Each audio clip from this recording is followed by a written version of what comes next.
पूज्य श्री महाराज की जय।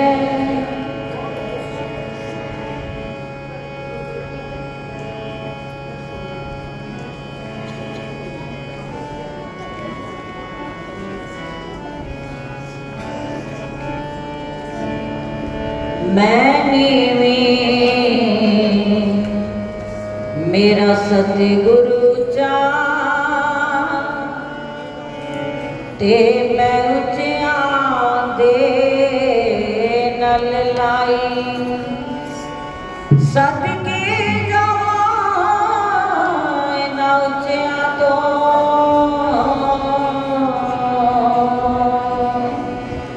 जिन्ना नीवे नाल निभाई सदके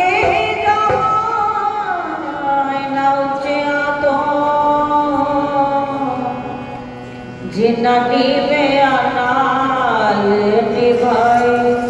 बोलो सच्चिदानंद भगवान की जय। श्री गुरु महाराज जी के पावन पवित्र चरणों में उपस्थित प्यारे प्रभु प्रेमियों,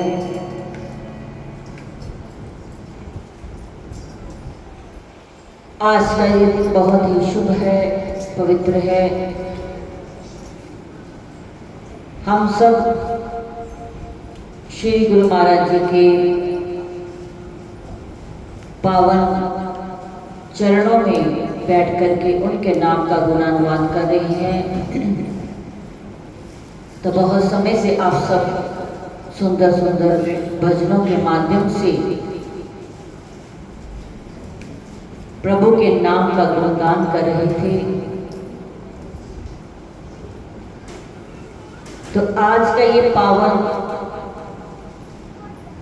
दिवस जहां हम गुरु महाराज जी के चरणों में उपस्थित हुए हैं, गुरु पूर्णिमा मनाने के लिए, गुरु पूजा मनाने के लिए, क्योंकि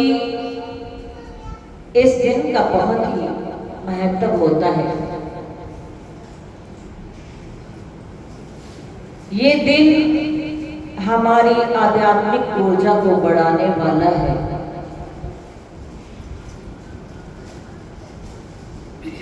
महर्षि वेद व्यास जी ने इस दिन का चयन किया कि इस दिन हर मनुष्य अपने गुरुदेव की श्रद्धा युक्त, भावयुक्त पूजा करे, अर्चना करे और अपनी आध्यात्मिक उन्नति करे, क्योंकि गुरुदेव ही हमारे जीवन में प्रकाश लाते हैं। जीव अज्ञानी है, अज्ञानता में घूम रहा है। ज्ञान का प्रकाश देने वाले हमारे गुरुदेव हैं। हमारे जीवन में भक्ति, सेवा, प्रेम सिखाने वाले हमारे गुरुदेव हैं।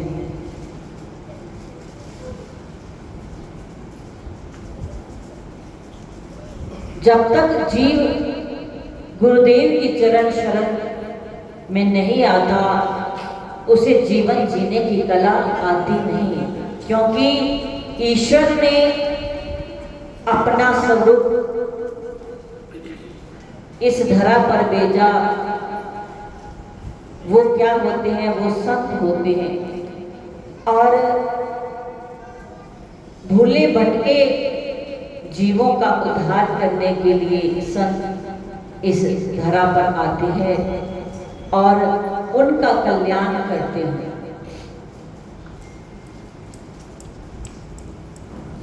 कहते हैं गुरु ब्रह्मा गुरु विष्णु गुरुर्देवो महेश्वरा, गुरु साक्षात परब्रह्म तस्मै गुरुवे नमः।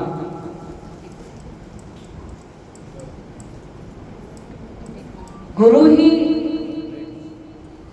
ब्रह्मा है, गुरु ही विष्णु है, गुरु ही शिव है और गुरु ही साक्षात परब्रह्म स्वरूप है। उसी को हम बारंबार प्रणाम करते हैं।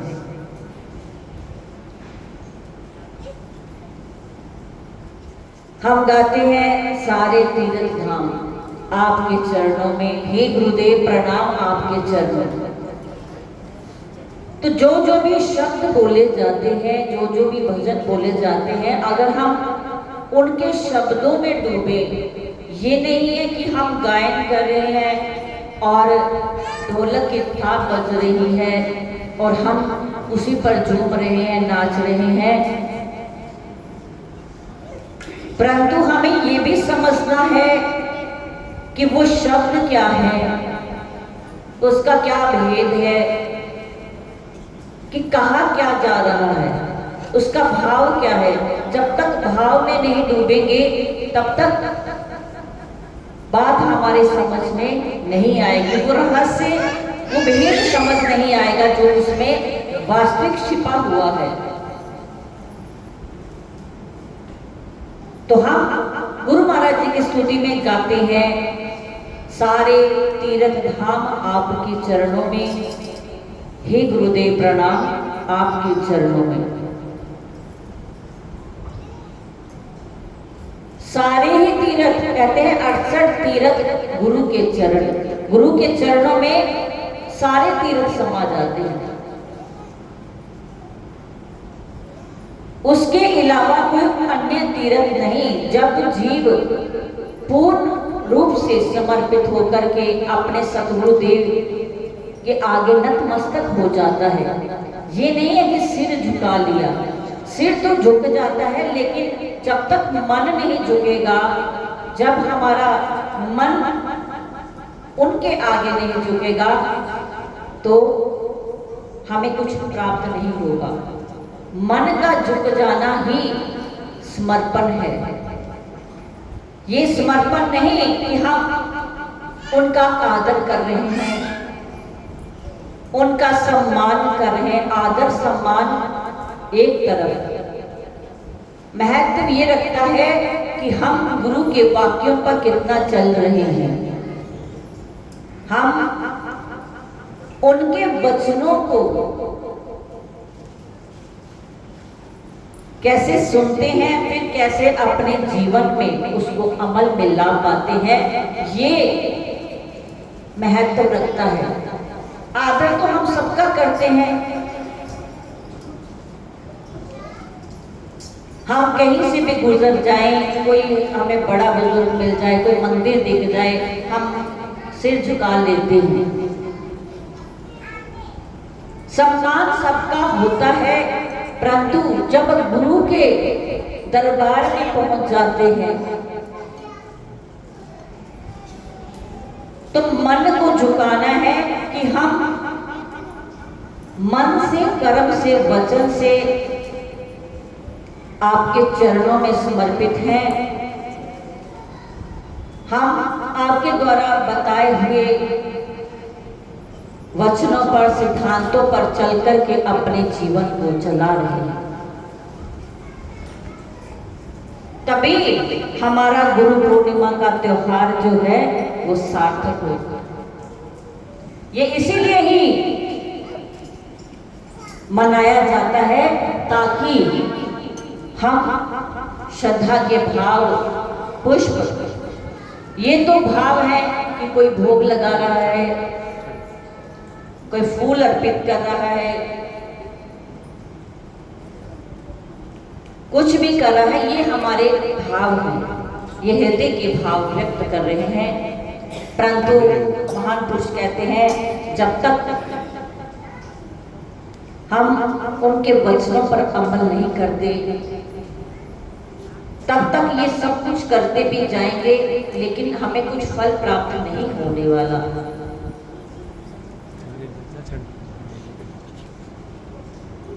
जैसे कहा है कि सारे तीर्थ धाम आपके चरणों में। एक व्यक्ति था, एक युवक, जिसको भी बड़ी भावना थी किस चीज की, गंगा में स्नान करने की। उसे गंगा जाने का बहुत उसका भाव रहता था, उसमें स्नान करने का बहुत भाव रहता था।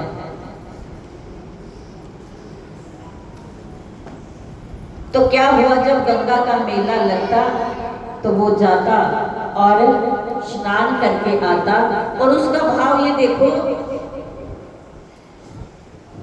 इतना पक्का था, वो कहता था कि गंगा स्नान करके आऊंगा और भोजन भी उसी के हाथ से करूंगा जिसने गंगा का स्नान किया होगा, अन्यथा किसी और के हाथ का लंगर भोजन नहीं खाऊंगा जो गंगा में स्नान ना किया होगा। तो वो युवक स्नान करके जब वापस जाता है गंगा में से, तो रास्ते में उसे किसी संत की कुटिया दिखी। तो वो विश्राम करने के लिए संत की कुटिया में चला गया, रात्रि विश्राम किया। तो संत ने भोजन उसको दिया, क्योंकि कोई मुसाफिर आया है तो उस आश्रम से उसे जब भोजन मिलता है, लंगर मिलता है, तो युवक ने ये नहीं सोचा कि, उसने सोचा ये संत गंगा नदी के पास ही तो रहते हैं, गंगा के पास रहते हैं, इन्होंने तो स्नान किया ही होगा, इनके हाथ का मैं खा लेता हूँ, क्योंकि ये संत हैं और गंगा के समीप रहते हैं, ये तो गंगा में स्नान करते ही हैं। तो उनके हाथ का भोजन उसने कर लिया। तो जैसे ही उसके जाने का वक्त हो जाता है, तो क्या होता है, वो रास्ता भूल जाता है। जब रास्ता भूल जाता है तो वो संत से पूछता है, संत महात्मा जी, मैं गंगा स्नान के लिए आया था, अब मुझे पता नहीं लग रहा कि मैं कौन सी दिशा से आया हूँ, मुझे बस ये बता दो कि गंगा कौन सी दिशा में है, क्योंकि मैं उससे विपरीत दिशा से आया था, मुझे पता चल जाएगा कि मैं कौन सी दिशा से आया था। तो महात्मा जी ने कहा कि गंगा किस दिशा में है मुझे पता ही नहीं है। तो व्यक्ति बड़ा पश्चाताप करने लगा, इन संतों को गंगा का रास्ता ही नहीं पता, मेरा तो धर्म भ्रष्ट हो गया, मैंने भोजन इनके हाथ से कर लिया, अब मेरा धर्म भ्रष्ट हो गया, क्योंकि इन्होंने तो गंगा में स्नान ही नहीं किया। तो संत ने कहा, मैं तुम्हें चारों दिशाएं बता सकता हूँ, तुम इसी कुछ हिसाब से चले जाना। तो चलो चारों दिशाएं बता दी। वो पश्चाताप करके बेचारा मन महसूस करके वापस जा रहा था, सोचने लगा मैं ऐसे ही संत के हाथ से भोजन मैंने कर लिया, मैं क्यों वहां पर रुका। अपने आप को कोस रहा था कि क्या देखता है, 3 काले वर्ण की गायें जो बिल्कुल काली है वो उसके आगे से गुजर रही है युवक के, और देखता है कि ऐसी काली गाय मैंने पहले इससे कभी नहीं देखी। तो वो देखता क्या है, वो तीनों गायें संत की कुटिया के पास एक तलैया है, तालाब है, उसमें चली जाती है तालाब के अंदर। और जैसे ही वो गायें तालाब के अंदर जाती है तो बाहर कैसे निकलती है, बिल्कुल सफेद हो जाती है, वाइट। तो युवक ये देखकर बड़ा ही हैरान विस्मित हो गया कि ये क्या, ये पहले इतनी काली थी, अब संत की कुटिया के तालाब से स्नान किया तो ये इतनी सफेद हो गई है, ये क्या माजरा है। तो वो वही रुक गया और उन गायों के पास गया और कहने लगा कि मुझे ये बताओ कि माजरा क्या है, आप कौन हो। तो उन गायों ने कहा कि हम गंगा हैं, यमुना है और सरस्वती है। गंगा यमुना सरस्वती है और हमारे अंदर लोग पाप लेकर के आते हैं और हमें भी वो काला कर जाते हैं, हमें भी मैला कर जाते हैं। तो अब हम इस संत फकीर की कुटिया के तालाब में स्नान करते हैं तो हमारे वो जो लोगों ने आकर के अपने पाप झाड़े होते हैं, हम यहाँ से स्वच्छ होकर के जाते हैं। संत की जो कुटिया के पास तालाब है, ये संतों का तालाब है, हम यहाँ पर आकर के पवित्र होते हैं, हमारे पाप यहाँ पर आकर नष्ट हो जाते हैं जो दुनियावी लोग हमारे अंदर डाल देते हैं। तो वो इतना हैरान हुआ और सोचने लगा कि संत इतने दिव्य होते हैं, इतने इनके अंदर ऊर्जा होती है कि खुद गंगा यमुना सरस्वती भी इनके आगे झुक जाती है। खुद गंगा यमुना सरस्वती भी शुद्ध होने के लिए, पवित्र होने के लिए संतों की शरण में आती है। तो वो बड़ा पछताया कि मैंने ऐसा क्यों सोच लिया। वो भागा भागा संत के चरणों में गिर जाता है और कहता है कि सारे तीर्थ राम आपके चरणों में, हे गुरुदेव प्रणाम आपके चरणों में, कि सारे तीर्थ यही है। जब कोई संत अपनी भक्ति से ओतप्रोत होता है, उस प्रभु की भक्ति से ओतप्रोत हो जाता है और अपनी भक्ति के प्रताप से सबको वो खींच लेता है, क्योंकि उसका ऑरा जो होता है वो प्रकाशवान होता है। जो भी उसके संपर्क में आ जाते हैं वो प्रकाशवान हो जाते हैं। तो ऐसा भाव उस युवक का जीवन बदल गया इस भाव को लेकर के कि और कहीं जाने की आवश्यकता नहीं है। हमारी जो कर्म है, अगर हम निरंतर इनके सानिध्य में रह करके अपने जीवन का यापन करें तो हमारी जन्मों जन्मों की मैल धुल जाएगी, साफ हो जाएगी, स्वच्छ हो जाएगी। तो ऐसा भाव होना चाहिए कि हमें किसी अन्य की आवश्यकता नहीं है। जब हम गुरुदेव की चरण शरण में बैठ जाते हैं तो सब कुछ वहीं आ जाता है। बस हमारा वो भाव होना चाहिए, वो देखने वाली आंख होनी चाहिए। ओ तेरे तो वक्त नहीं पर तेरी देखने वाली आंख नहीं। हमारी देखने वाली आंख नहीं है, हम उस शक्ति का आभास नहीं कर पाते। जब हमारे ऊपर कोई मुश्किल आती है तब हम कहते हैं कि ये ईश्वर का दोष है, कि हमने तो कोई ऐसा कर्म किया नहीं। और जब हम खुश होते हैं, हम सुखी होते हैं, तब हम ईश्वर का कोई धन्यवाद नहीं करते। हम भूल जाते हैं, हम इस मायावी संसार में आकर के उस मालिक को भूल जाते हैं कि हमारा कोई मालिक है।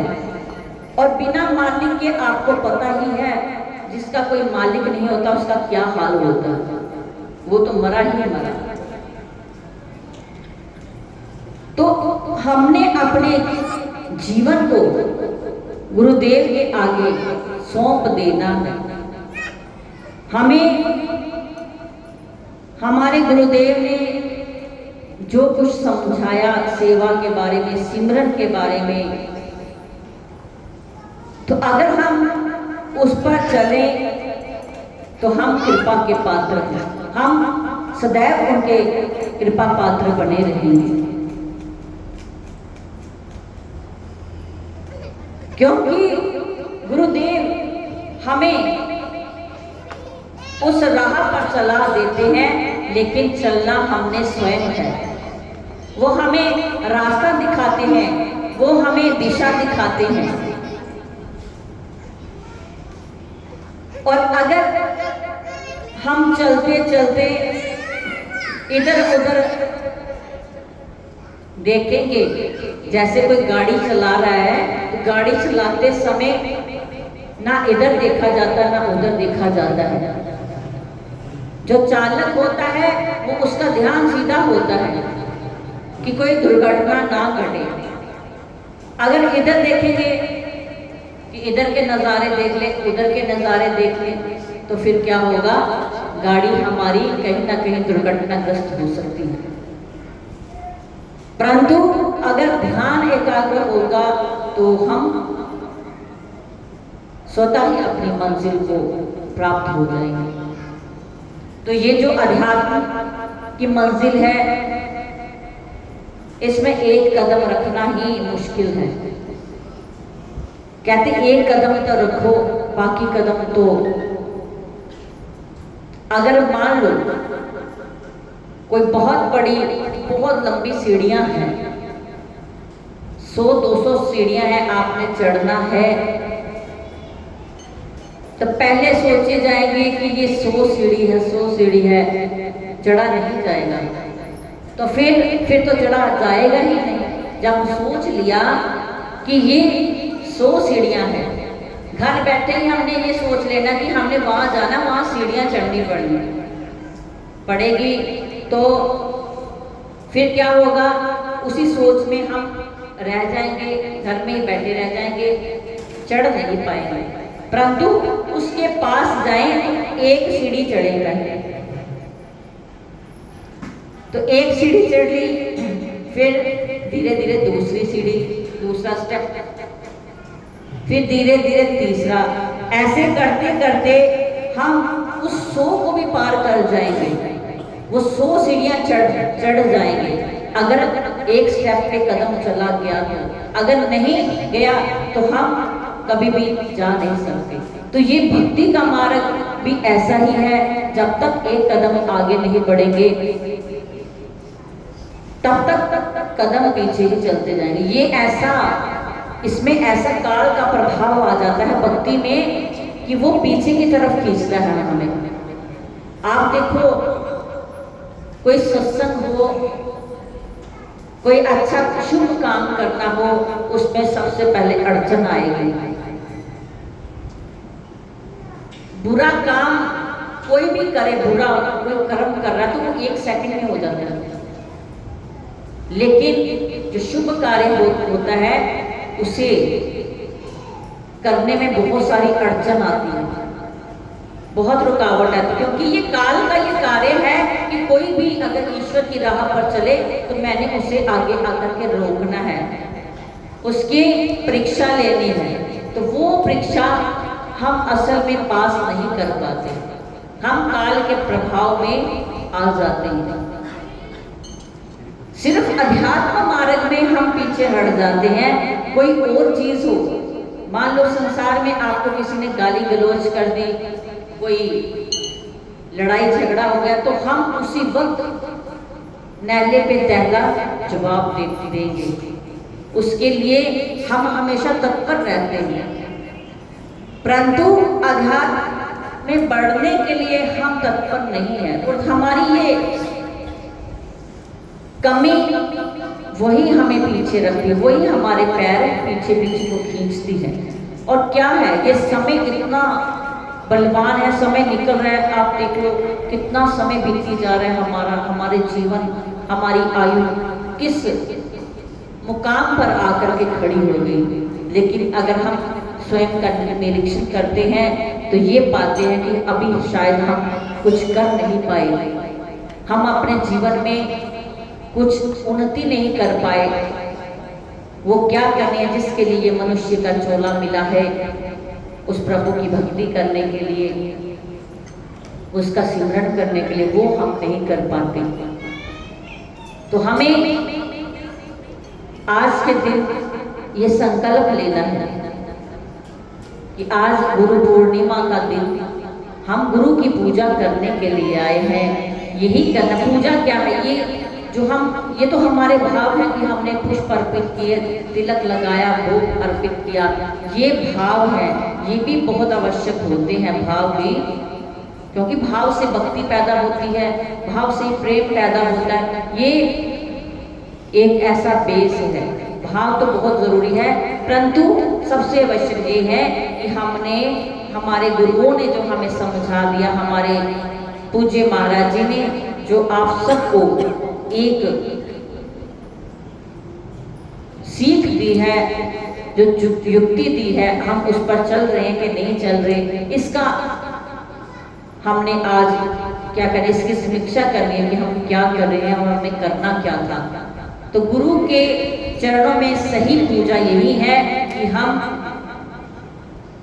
उनको अपना मालिक मान करके, क्योंकि जो मालिक होता है वो हमें दुखों से निकाल ही लेता है। जैसे कहते एक शेर था, वो शेर एक गाय के पीछे लग गया, उसको शिकार करने के लिए, उसको खाने के लिए उसके पीछे दौड़ा। गाय आगे आगे भाग रही है, शेर पीछे पीछे भाग रहा है। और शेर आपको पता ही है वो जंगल का राजा है, उसकी स्पीड कितनी है। तो जैसे वो भागते जा रहे हैं, आगे बहुत बड़ी दलदल आ जाती है और गाय भी उस दलदल में चली जाती है और शेर भी उसके पीछे पीछे दलदल में चला जाता है। और दलदल आपको पता ही है, और वो गाय उस दलदल में सेट हो जाती है, फिर वो ना इधर हिलती है ना उधर हिल पाती है। और शेर भी वही दलदल में जाकर के सेट हो जाता है, वो भी फंस जाता है, वो भी ना इधर हो पा रहा है ना उधर। अब गाय प्रसन्न हो रही है, वो शेर से पूछ रही है तो तुम्हारा कोई मालिक है? वो कहता है मालिक, मैं तो स्वयं मालिक, मैं जंगल का राजा हूं, मेरा कौन मालिक हो सकता है? तो कहते बस अब तुम मरेगा, क्योंकि तुम्हारा मालिक नहीं है। तो वो कहता है कि तू क्यों मुस्कुरा रही है, तू भी तो फंसी हुई है। तो वो कहती नहीं, मेरा मालिक है। वो जब घर पहुंचेगा, देखेगा कि मेरी गाय नहीं बंधी हुई, तो वो मुझे ढूंढते ढूंढते आ जाएगा और मुझे इस कीचड़ से निकाल लेगा, लेकिन तुम्हें कोई नहीं निकालेगा। मेरा मालिक है, तो मुझे ढूंढते ढूंढते मुझे ले ही जाएगा। मुझे संतुष्टि है कि वो मुझे बचाने के लिए आएगा, लेकिन तू यहाँ ही इस दलदल में डूब जाएगा। तो शेर भी सोचने लगा कि ये तो सत्य है, मेरे को तो कोई निकालेगा नहीं।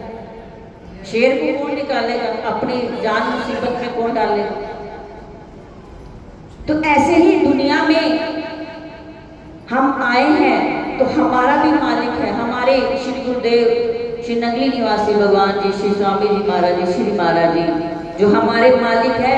हम संसार के दलदल में फंसे हैं, कोई मुसीबत में फंसे हैं, दुखों में फंसे हैं, अगर हम उन्हें याद करें तो वो भी हमें इस दुखों की दलदल से निकाल लेंगे।